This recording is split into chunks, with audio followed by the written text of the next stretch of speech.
What are we whispering about? So he started building these little homes, and he ended up building like a whole little village of houses. The folklore that's developed around the Little People's Village is that there was a man and a woman living in the woods in a stone house, and they started hearing sort of squeaky voices in the woods round about, and that these voices instructed them to build this village for the fairies to live in. So I walked into the village and I saw one of the houses. I took a photo for the book, and then I had to leave. Like, I just didn't want to go deeper in. I mean, I was on my own, and I was just really unnerved. And other people have described having the same experience. So, and just feeling, dizzy and things like that.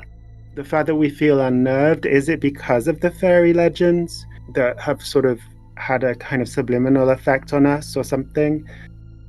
Yeah, I guess I like the idea of fairies or spirits being attracted to abandoned places.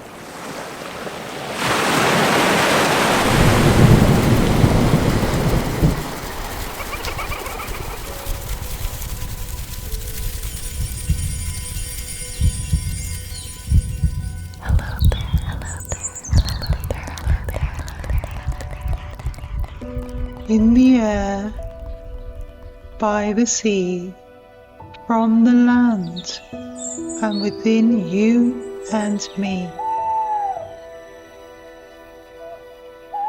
Fairies are whispering. This is Claire Casely, and I am a fairy whisperer.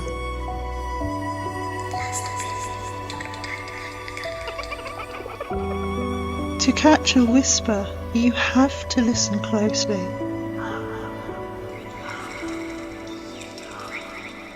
Listen with me.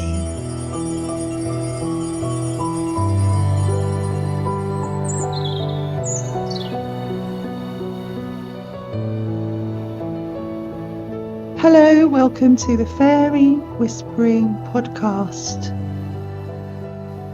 With me this evening is Andrew Warburton, who is an author and fairy researcher. Andrew has recently released a brilliant book called New England Fairies, and he has a blog about fairies called fairiesofnewengland.com. Andrew is originally from Bristol in England and now lives on Rhode Island in the US. Please like and subscribe and follow on whichever platform you listen to the podcast on.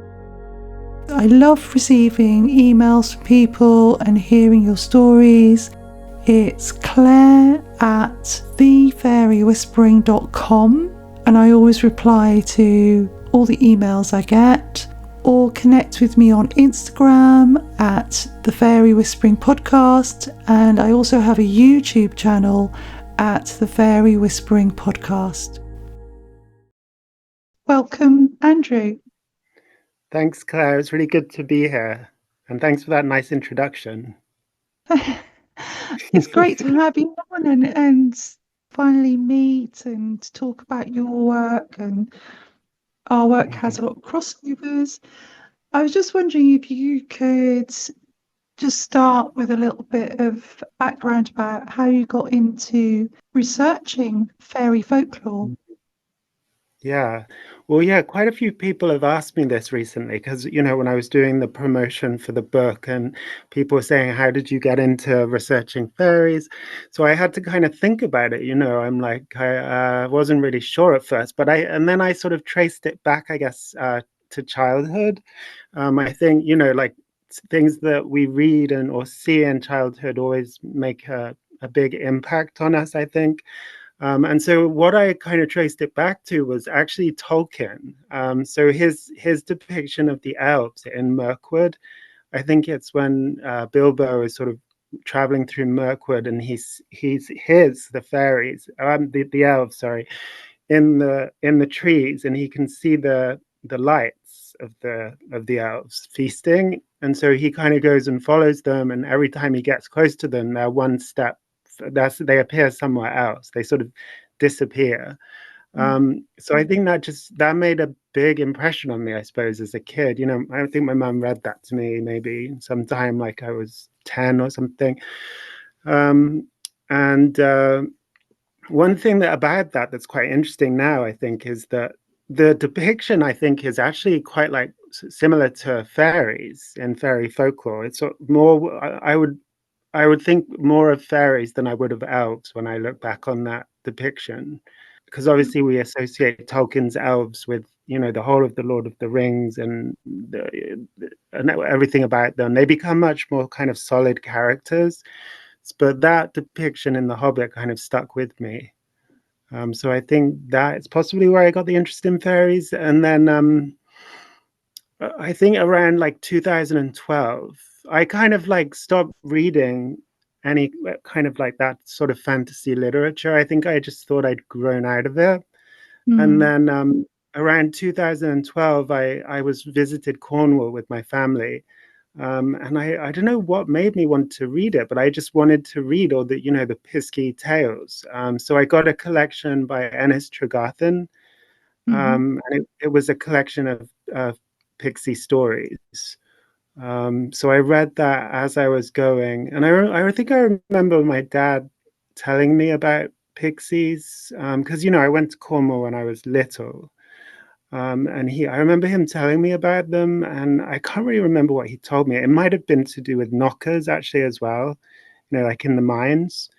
And I just remember being really sort of captivated by the way he talked about them. So yeah, that's childhood, and then in 2012, kind of getting more interested in them. Then I went through like reading all the classic texts, like the fairy faith in Celtic countries and things like that. Yeah, Yeah, because you share with your approach to research is similar to Evans Wentz, because you've been traveling around New England, haven't you, in researching? right. Can you share about some of the places that or a place that you really enjoyed researching, or any Yeah. that perhaps unnerved you? Yeah, I feel like it's kind of more fun to talk about the ones that unnerved me, actually. Okay. There are two places that I write about in the book that unnerved me particularly. The first one would be the Little People's Village in Middlebury, Connecticut. Yeah. So that's it's like an abandoned little village, like with sort of doll-sized homes and roadways. There's a giant throne in the middle of it that people can sit on. And the superstition about the throne is that if you sit on it, you'll die within 7 years.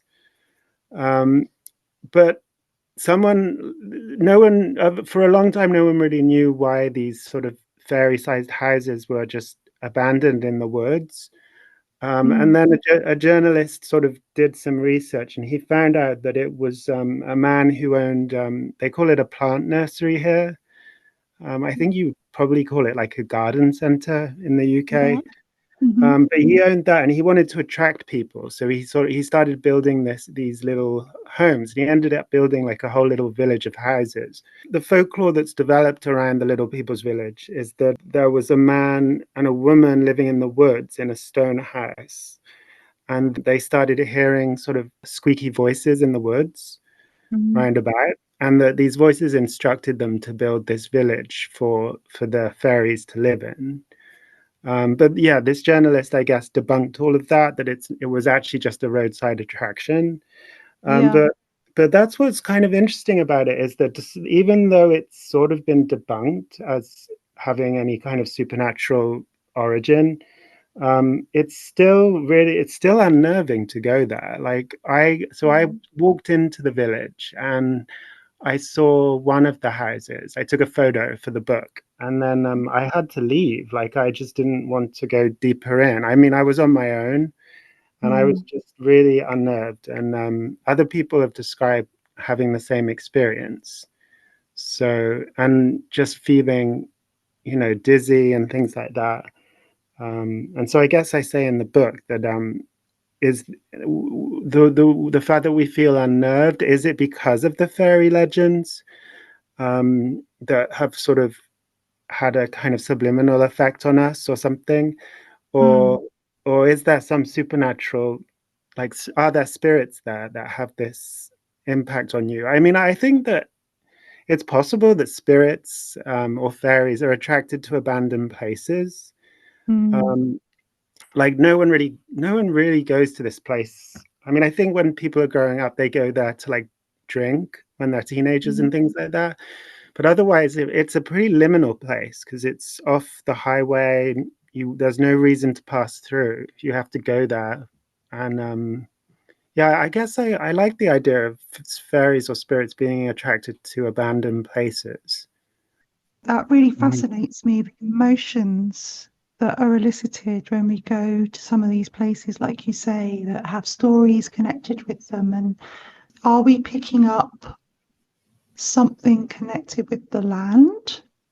Or like you Exactly. say, yeah, or like you say, the stories, or is it something to do with how the place has been used by people for, like, for example, for nefarious activities? We both went to Chanctonbury Ring at different Yeah. times, which on the Mm, South Down in the South Downs. And mm, that's an area that's you have to deliberately go there. You wouldn't just pass by. And mhm. I think that, it's associated with some sort of satanic rituals and things like that. Oh, so I guess that brings me to the other place that I was going to say that really unnerved me Yeah. while I was doing the book. Is this place called the Freetown State Forest. Oh, Um, wow. Mhm. yeah, have you heard of that place? Or I think I saw it mentioned in your book, but I didn't. I just read some snippets about. Well, Yeah. yeah. Well, Mm, it's well known here in New England, and especially in Massachusetts. That's where it's located, mm, and it's mainly associated with this thing called the Bridgewater Triangle, which is a supposed sort of triangle of paranormal phenomena that covers, yeah. well, a big triangle. The forest would be one corner, I think, of the triangle. But the reason I went there is for the Pugwadji stories that are associated with it. Mm-hmm. So, the Pugwadjis, I guess for people who don't know, the Pugwadjis are these the Wampanoag tribe, who are the Native American tribe that lived on Cape Cod when the English settlers first came over in the like Mm, 17th century. That was the Wampanoag, and they told stories about little people who lived in the marshes on Cape Cod. mm-hmm. And then in the modern day, people have sort of, I guess, people of European descent have kind of taken stories of these Pakwajis, which were originally kind of little people, and they've Mm, sort of placed them in other parts of Massachusetts. So they now encounter people have encountered these Pakwajis in the Freetown State Forest, and they often have like glowing eyes. They're all covered in hair. They're quite mm, scary, and a couple of stories has them following people home at night and like looking in looking in their people's bedroom windows at them, things like that. So I had to go there to sort of take a photo and just to get a feel for the place. And I did a lot of this traveling for the book alone because it's hard. It's kind of hard to get people to come on lots of long like mm, car trips. So I kind of went to this forest. I walked in alone along this path, and it was really eerie. Like, I can see why people tell these sorts of, dark supernatural stories about the Freetown State Forest, because I think I saw two cyclists when I first arrived, and then after that, I didn't see anyone as I like walked all the way into the forest and back again. mm, Um, and so you end up, as you kind of go in, you end up at this ledge, this big stone that kind of looks out over a little lake. I think it was a quarry at one point. And the Pagwajis supposedly have sort of would push people off the ledge to their deaths. well, um, so yeah, I guess it's, I don't know. And then there are stories about satanic murders and things like that taking place. So I guess it's all in your mind, and I'm like walking through this forest. Mm. Like I really feel the deep forest like that really has a different feel just to the New England woods. Like the New England woods, it's okay. I don't feel eeriness like walking through them really. But Mm. walking through a forest, everything looks so much older and sort of all decaying, and it was just very spooky. But I didn't see anything. I'm not psychically gifted like that. Like I'm friends with a lot of people who are involved in the paranormal sort of world, and you know they're gifted and they see things and hear things, but I really just don't, to be honest. Mhm. Mm. That's interesting that you're picking up some kind of feeling from the place, though Yeah, yeah, whether it's the visuals that are giving you that, or I really feel we need to trust our intuition. It's kind of something that we've lost connection to, isn't it? That yeah. the Indigenous people have managed to Hold keep, on to it. yeah, hold on to that connection. Well, I think there's also there's this again going back to this idea of liminal places. I think Yeah. that the Wampanoag located the Pukwudgies in the marshes, and the Yes. marshes on Cape Cod, they would have been liminal places for the Wampanoag because you didn't really go into the marshes. You know, they rode canoes up and down Cape Cod, and they lived on the land. But marshes probably they would have avoided, and so you know that was somewhere you could locate the little people. They you know they must live there, and then I suppose as you know, European people of European descent sort of have taken over these stories about Pukwudgies. They've also placed them in the liminal places for them, and that would really you can't get more liminal than the middle of the Freetown State Forest. Because you know, Yes. obviously, America is so much more built than it was when the Wampanoag were telling stories. Mm. Um, I mean, the Wampanoag is still telling stories. I don't want to make it sound like you know they're not anymore, but you know. Um, so yeah, I think the placing of the Pukwudgies remains kind of the same, I suppose.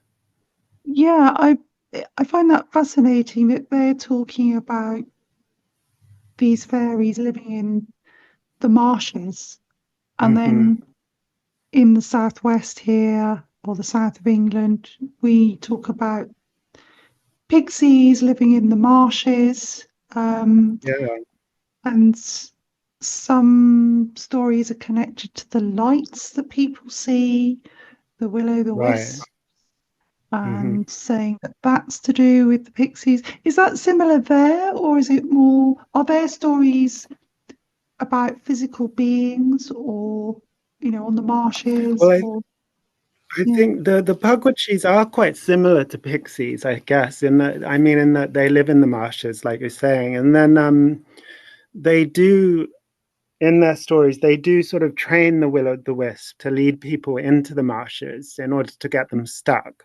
So we have, I guess, we have a type of mud that you find in salt marshes. I can't remember what it's Mhm. called, but it's a type of mud that almost acts like quicksand, and it Mm. can really get you stuck.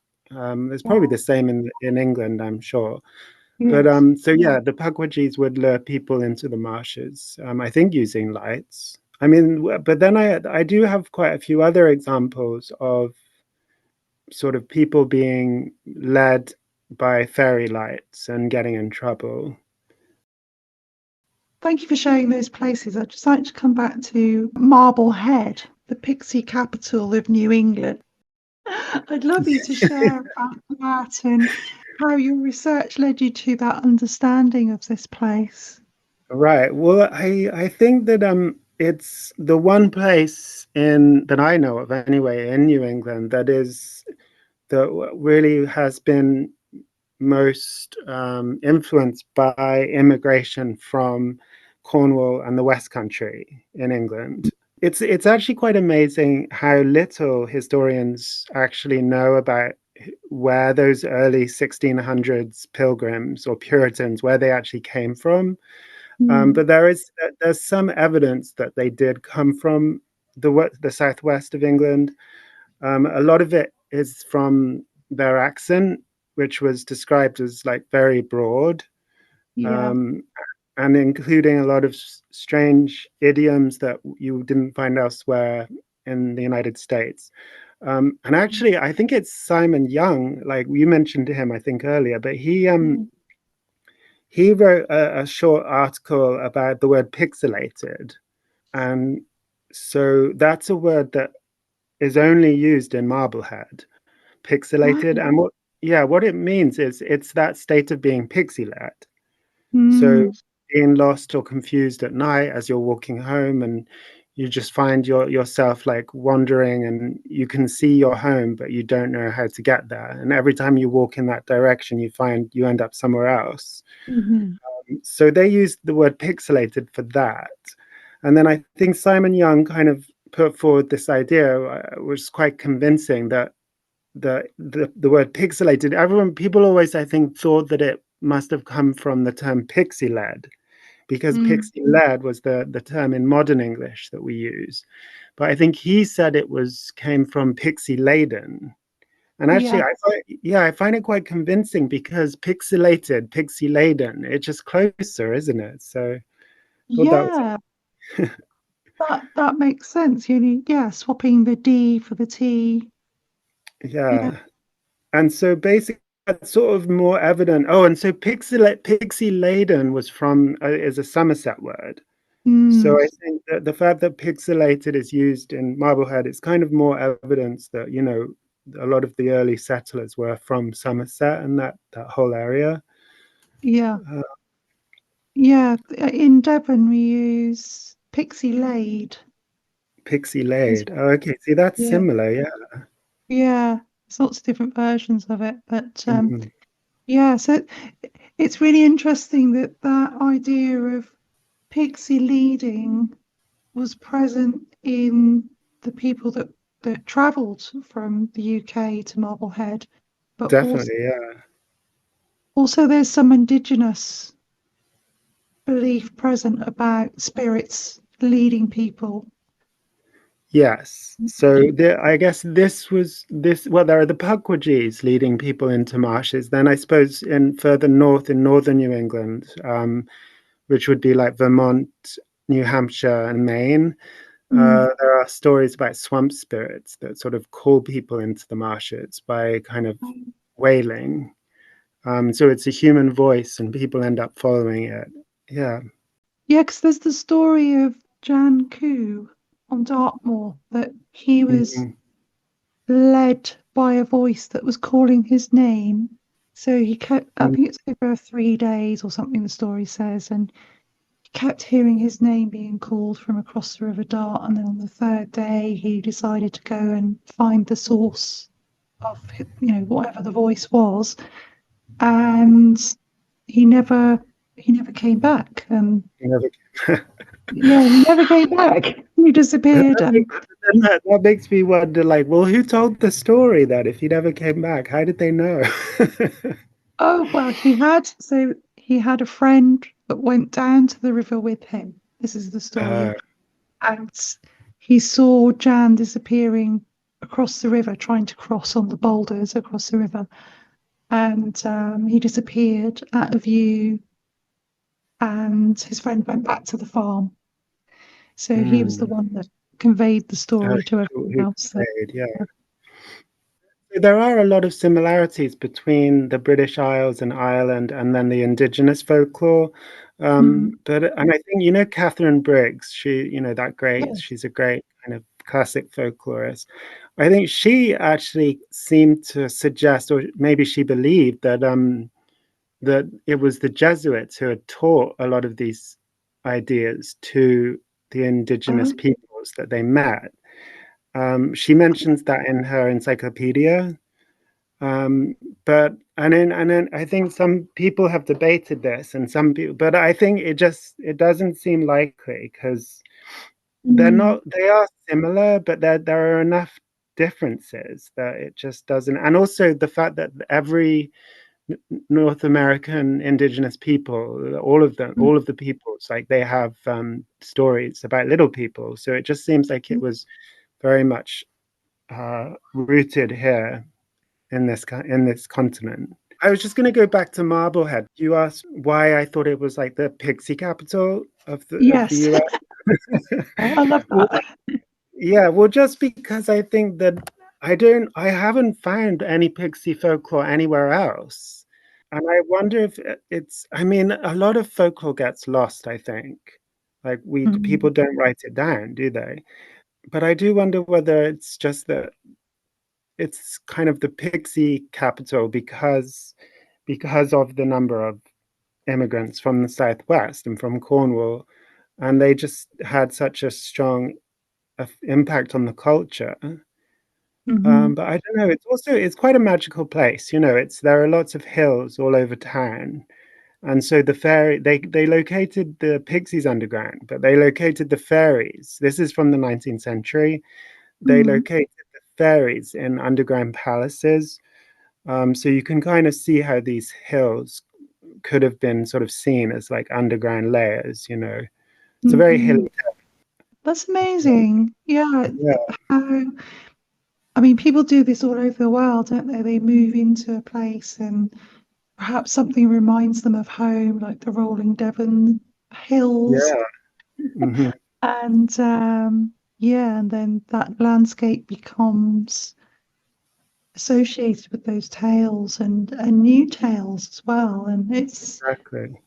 yeah, I think it's fascinating how there's these pre-existing stories that are similar to the European stories and how they perhaps merged or but stayed, Right. kept their own identity as well.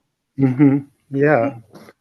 I mean, Mm, yeah, it suggests like a universality of belief in small beings. I don't know. I'm not sure where to go with that. no. It really depends on what your beliefs are. Some people will believe in fairies, and that would explain the universality of the belief. Other people might appeal to other ways of explaining it, like psychology, maybe. Mm, I guess Evan Wentz doesn't he have a whole psychological kind of explanation for these things? Or yes, I think he does go into that. it's sort of a spiritual psychological.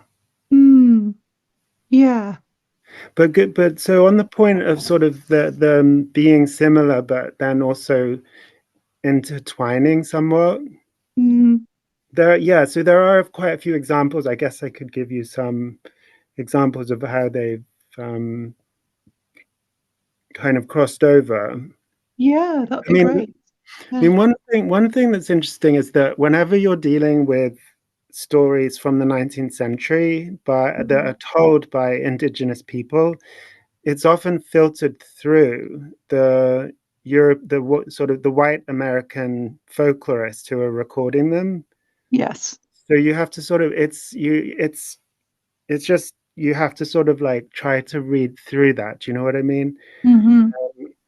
So I guess one example of sort of the intertwining of the two traditions, there's the little man of Chappaquiddick. So Chappaquiddick is like this small tiny island off Martha's Vineyard, and there's stories from the 19th century of English descendants of the English who settled on Chappaquiddick, telling Hmm. stories about seeing like a little man in the Oh, fields around where they lived. And so if you saw him, he would uh, point into the distance. right. And Oh, then when you kind of looked towards the horizon where he was pointing, he would disappear. So you'd look back and he'd be gone. oh, So wow.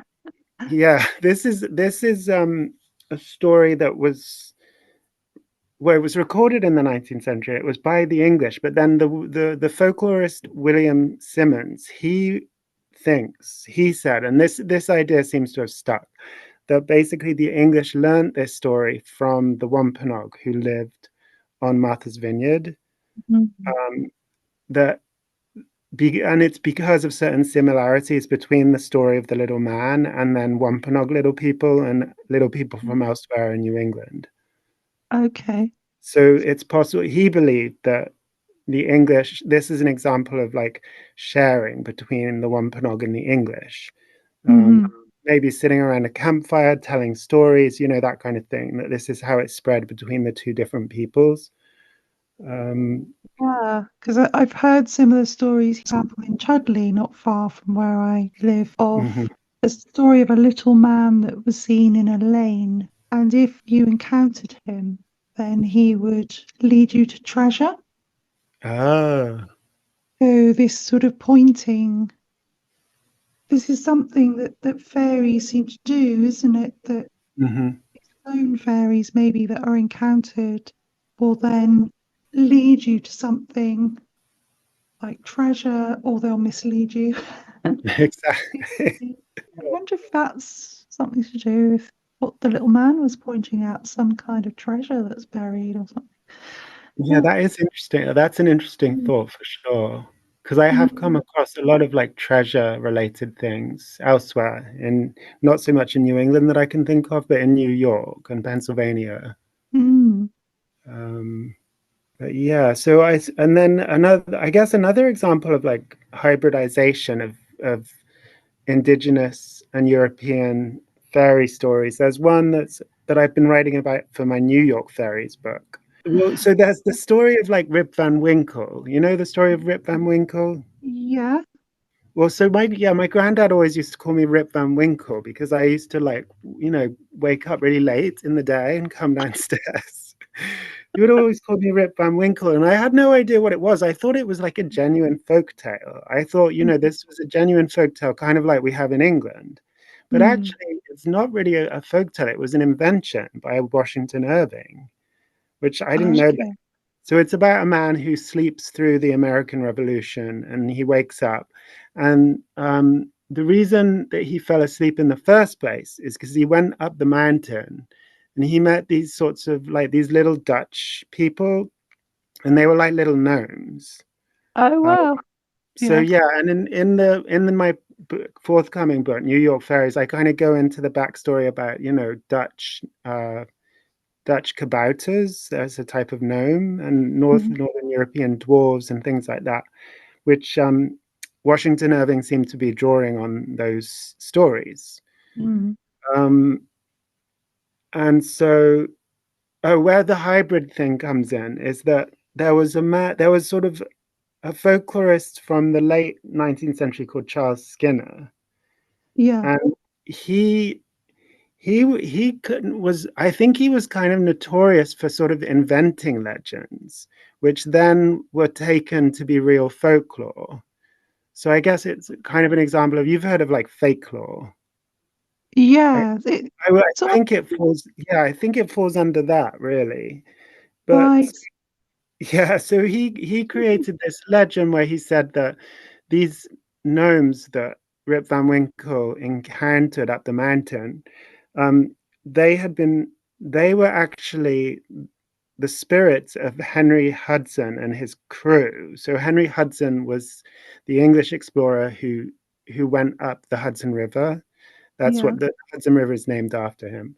So he said that Henry Hudson went into the mountains, it's the Catskills in New York, Mm. and came across what he called Mohican pygmies.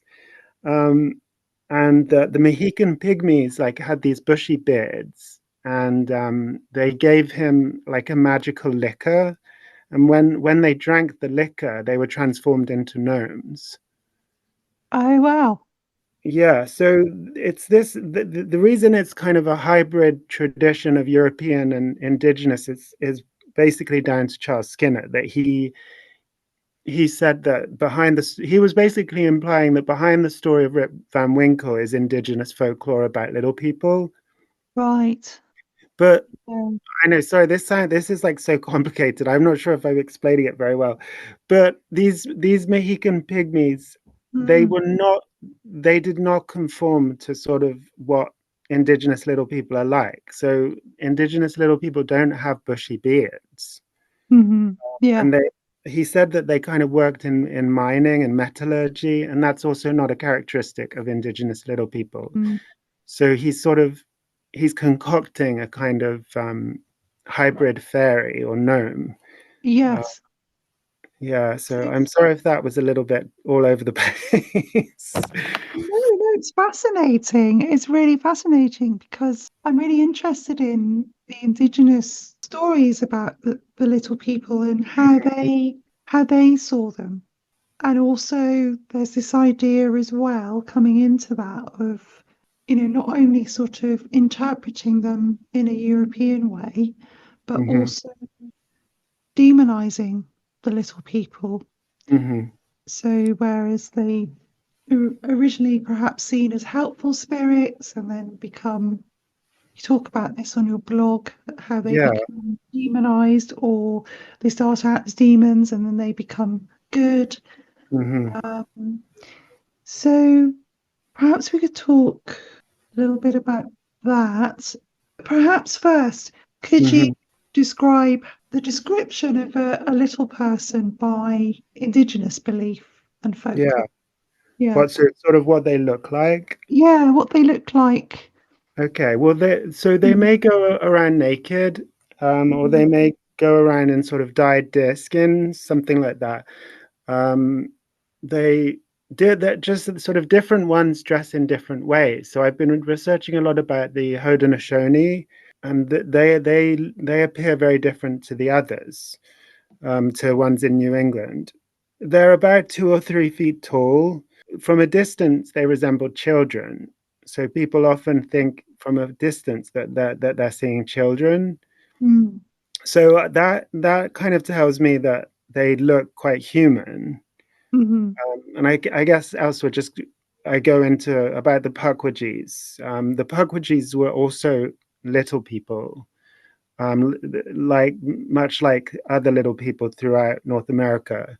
But mm, they've really been turned into creatures or cryptids in recent years, in the last few decades. mm, So yeah, they look like people. They apparently in New England, the Penobscot and the Passamaquoddy, they the little people that they encountered had beautiful hair. So right, they very lush sort of black hair, I imagine. And but the little people were often quite shy. mm, They didn't like to be seen.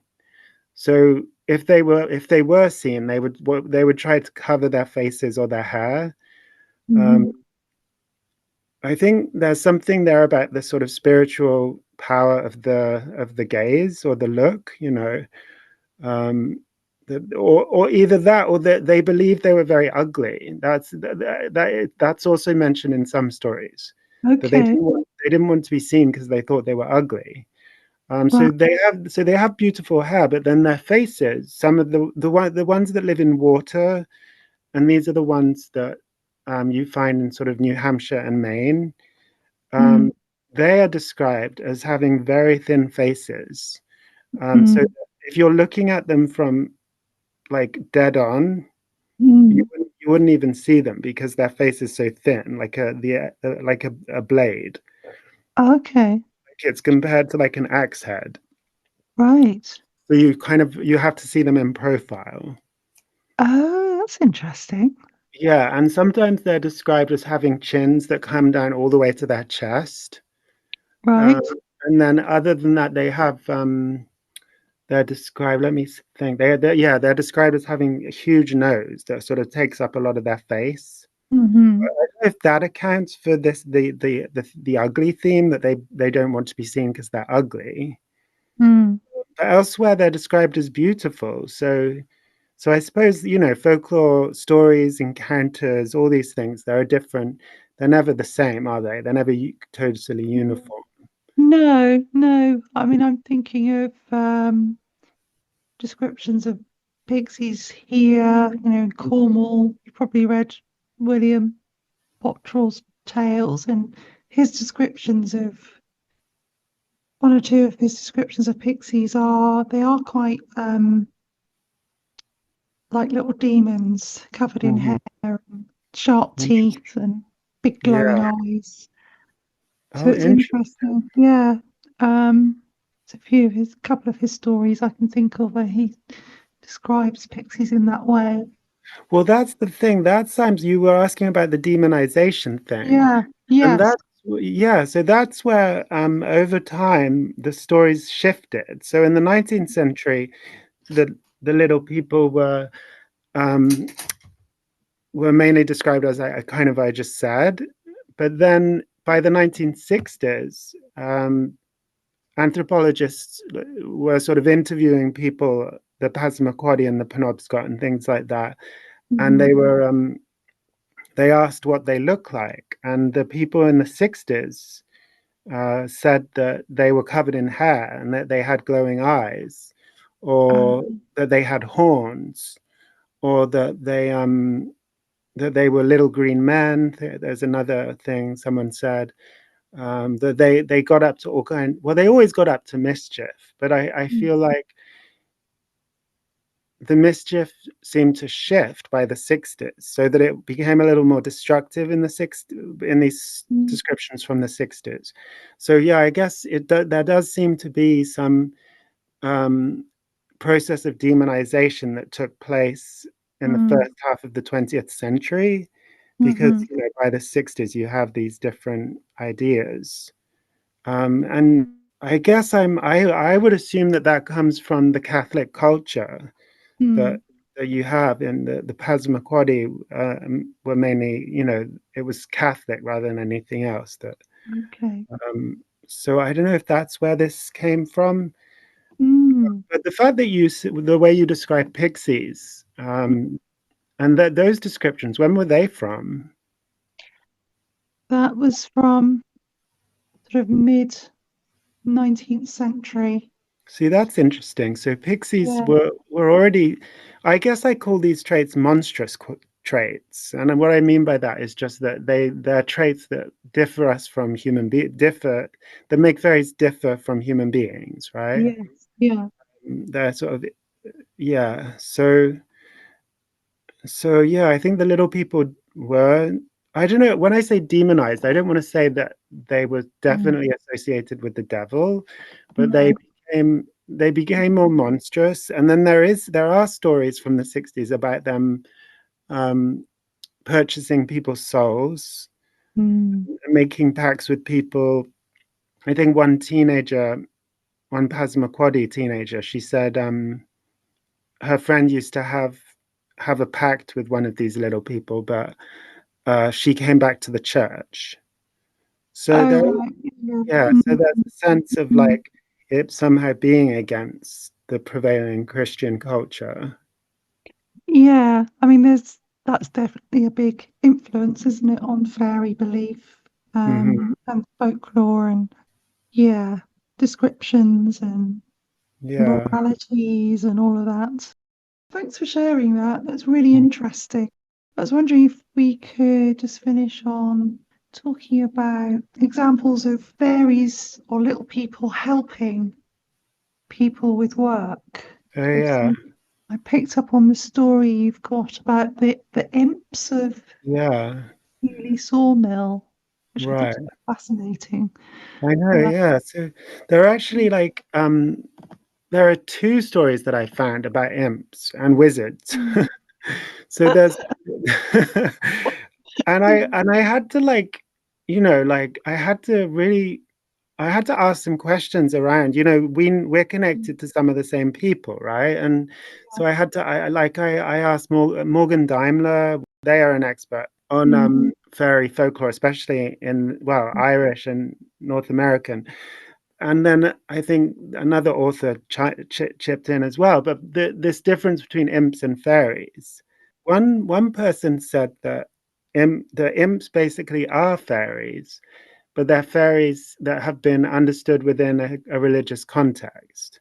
mm, And I guess I find that really interesting. And I'd not really thought about it before, but it does make sense. And I think he pointed out that, in the Scottish witch trials, mm. the familiars were called fairies, I think, is that right? And then in the English ones, they were called imps or something like that. Right. So I guess that's the reason I started looking into that, was because I found these two imp stories in North America. One was from upstate New York, and it was associated with Welsh immigrants who came over and settled in this town called Remsen, it's the southwest Adirondack foothills, and Mhm. um, and basically there was a sort of a witch doctor. He was a physician, but he used very unorthodox methods of Mhm. mesmerism and herbs and things like that. And people, I suppose, believed that he practiced magic. So there's one story that his brother told about how this doctor called his brother into the barn and drew a magic circle on the floor, and then Yeah. summoned these imps, and they sort of Mhm. landed in the darkness around outside the magic circle. Um, Right. so there's that story, and then Yeah. there's this other story from Massachusetts, the one that you're mentioning, um, Mhm. which is from the 18, which it's well, it has to do with events from the 1770s. Yeah. But the story was told later in a book from the 19th century, and it was about another wizard, a man called Nathan Seeley. I'm not quite sure how you pronounce his name, but I think it's Nathan Seeley. So his father owned a sawmill in Easton, a town in Massachusetts, Yeah. and there's actually a marker there in the town, and it says a historical marker, and it says this is the site of the old sawmill where Nathan Seeley purportedly used satanic imps to run his sawmill through the night. Wow. So people apparently used to hear the sawmill kind of working at night, and they were like, "How is he doing this? He doesn't have any workers." Um, Mm. and then it was attributed to these satanic imps, um, and they said he'd made a pact with the devil. Oh, how fascinating. So when was that story? The story, the events that I think the sawmill was built, I think, in the 1750s, and then Right. the events associated with Nathan Seeley, I think it was the 1770s, and then the book where the book was a history of the town of Easton, and it Mm. was published in the 19th century. And I don't know where the author got these stories from. I'm Mm. assuming, that would have been what, 100 years later. He's probably interviewing people in the town and just going off oral tradition, I suppose. I mean, it is something that is become associated with fairies, isn't it? The brownies and Yes. seas in Devon and Cornwall. So you said that to me, right? What was it you And said, that basically it's similar to, what were you going to say, that you said something about it was similar to fairies in doing some kind of work in. yeah, so they're here in the southwest. They're associated with, or in the south of England, pixies and other fairies, brownies, are associated with helping farmers to thresh corn. Mhm, There's lots of stories about farmers stumbling upon pixies threshing corn at mhm, night, mhm. and sweating as well. They seem to mention sweating a lot when the pixies are working. Yes, that's so Yeah, interesting. yeah, talking about sweating. It is though, because I noticed that story in another place, and I'm trying to remember what it was now. But oh, it Yeah. was a how do you in Welsh is difficult to pronounce, but the a llylon. I think, is that how you say it? Oh, I don't know. Sorry, Uh, what's it called? Well, I think you say a llylon. Anyway, they're a type of Welsh goblin or elf, Oh, and okay. they I think that was the context I read about them, that if you saw them working, they would Mm, disappear forever, and you'd see them briefly and they'd be sweating away because they were working yes. so hard. So yeah, Yes. it's very like, you're right, and I didn't notice that at first because I was so taken up Mm, with just the wizard aspect and the magic circle or whatever, mm, and the similarity to that other story.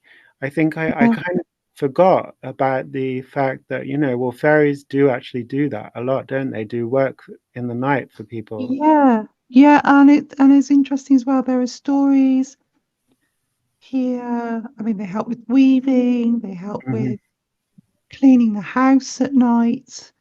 Mm. There are also stories, or at least I know one story where that's attributed to a ghost. There's supposed to be Oh, a weaver in Devon who died, and then they had to call in a holy man to clear the property of his ghost because he was still continuing to weave through the oh, night. oh. Yeah. Yeah, It is strange, this connection to work and things, isn't it? yeah.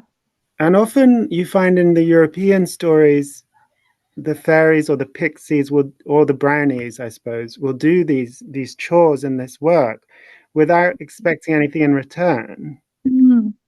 Whereas I feel like also, well, I suppose sometimes they do expect things in return, don't they? So here it was traditionally leaving out a bowl of water or a Mm-hmm. bowl of cream Mm-hmm. or giving the fields some cider, Mm-hmm. splashing cider at harvest time.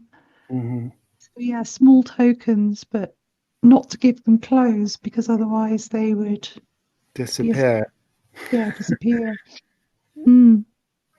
Whereas I guess what I'm thinking is that with the indigenous little people, especially the ones I've been researching in New York, there does seem to be a bit more of an exchange going on. Like they'll help people if, like, there's one story about a woman who warmed the hands of some little people Oh, on a very cold night, and then the little people thanked her by bringing her, the best food and basically keeping her alive because she was stranded on an island.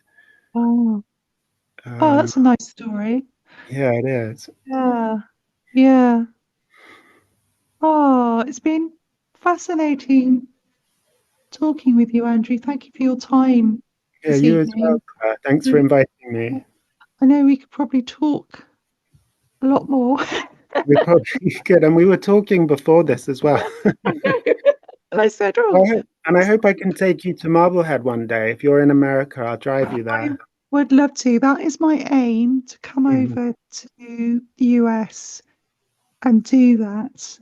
There's friends I have on the other side, on the West Coast Right. as well, on the middle, and I'd love Okay. to do that. Yeah.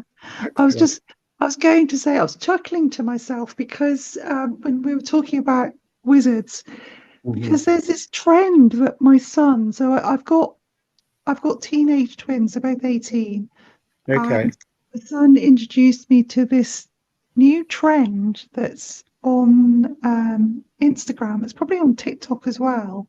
Hmm. It's called Wizards and Gnomes. Oh, wow. What's that And about? it's really bizarre. So basically, it's a couple of like performers, and lots of people do this. So one of them dresses up as a wizard with a pointy hat, and it's Hmm. usually like a bit sort of pulled over their eyes a bit, and then another one dresses up as a gnome. Hmm. I'm gonna have to ask the kids that I work with. I work in a school. I have to ask them all about this. Yeah, and then the wizard tries to catch the gnome. And they Oh. do this in like public places. So a lot of people just do it like in shops and things. I have But never heard of this. I'm gonna have to look this up now. it's really bizarre. And but the really funny thing is they have to walk on their knees. So they walk on Oh, their knees in these long costumes. So they both look like these little people. oh yeah. Anyway, just had to share. I'm gonna ask, yeah, I'll ask the kids about it and hopefully I can see one With, of these videos. oh yeah, I'll try. I'll look it up on Instagram and send you a link when we All right, finished. cool. Okay. Okay, thanks.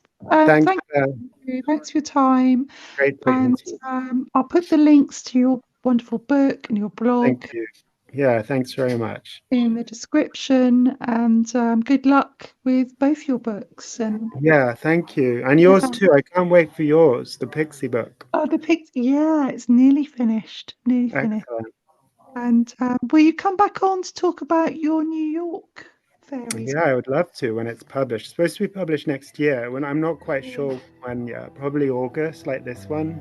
Okay, great. Okay.